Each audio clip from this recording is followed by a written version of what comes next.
Bienvenue sur La Véritable, votre chaîne, votre média en ligne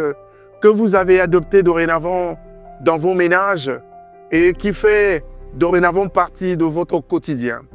Notre chaîne La Véritable est le format que nous avons trouvé pour vous distiller en temps et en heure les informations qui sont basées sur des données vérifiées et vérifiables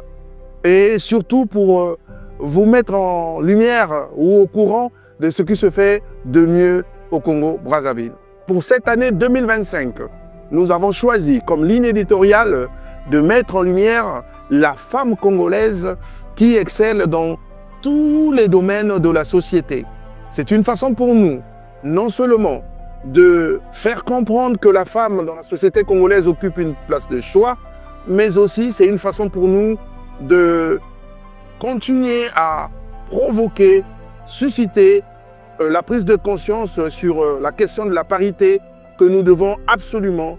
arriver à résoudre dans son efficacité la plus absolue. La parité d'ailleurs qui est en pleine exploitation au Congo-Brazzaville parce que dans l'administration publique comme dans le privé, nous avons quelques femmes qui excellent. C'est dans ce contexte que nous allons chercher pour vous, dans l'athlétisme, dans le sport en général, dans l'entrepreneuriat, dans la banque, dans la finance, dans l'administration, dans le privé comme dans le public, les plus grands profils des femmes congolaises qui excellent et nous allons mettre en lumière les actions qui sont les leurs.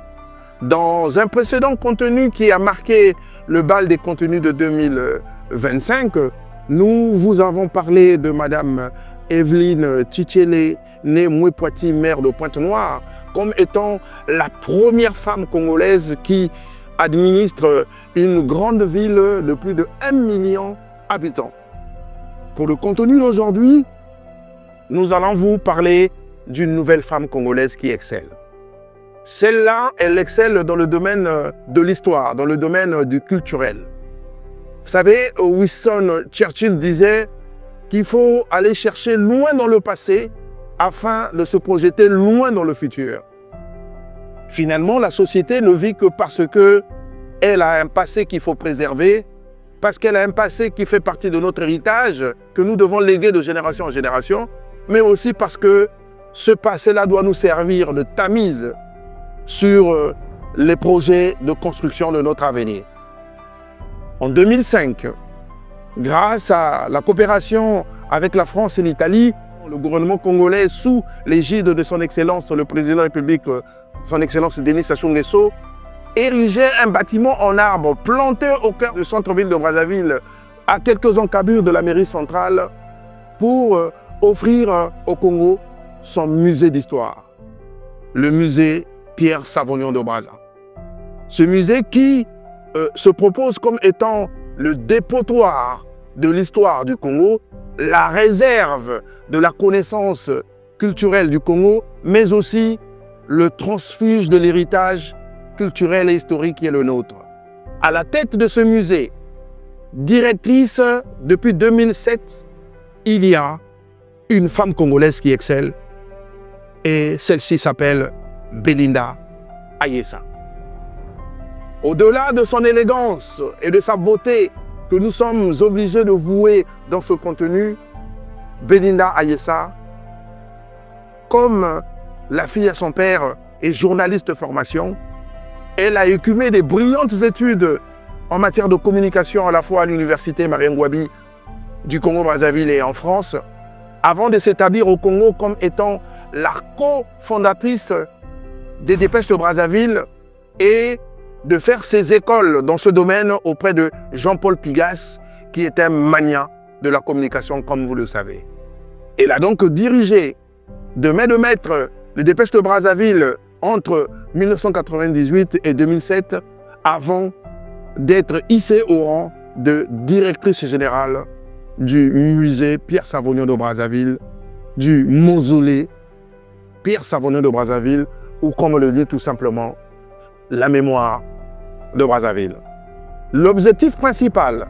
de l'activité menée tambour battant par Madame Belinda Ayessa consiste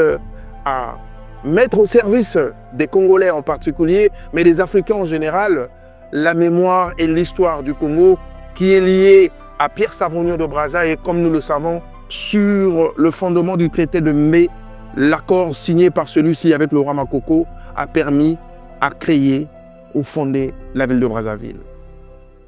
L'histoire du Congo donc, de Brazzaville essentiellement, est liée à ce grand personnage historique dont le reste de son cadavre a été rapatrié dans ce mausolée et dont le bâtiment essentiellement a été mis à disposition pour conserver non seulement l'histoire du Congo liée à ce grand personnage humaniste, historique qu'est Pierre Savognin de Brazzaville, mais aussi à offrir aux Congolais un musée où dorénavant, ils peuvent non seulement apprendre de leur histoire, mais aussi assister à plusieurs activités culturelles qui sont organisées par le mémorial sous l'égide de Mme Belinda Ayessa. On peut donc, dans ce mémorial Pierre Savognin de Brazzaville, assister à des expositions de toute nature. Il peut s'agir des expositions de peinture, il peut s'agir des spectacles, il peut s'agir des conférences, des panels que ce lieu historique nous offre, tel le musée du monde arabe à Paris ou le musée du quai Branly à Paris. Madame Belinda Ayessa est donc cette Congolaise qui fait un don de soi au profit de l'histoire et de la culture congolaise. Ainsi, nous avons salué ce grand profil de la femme congolaise qu'est Madame Belinda Ayessa. Continuez à partager les contenus de La Véritable, continuez à vous abonner massivement et surtout, faites La Véritable votre rendez-vous inéluctable de votre vie quotidienne. Merci et à bientôt.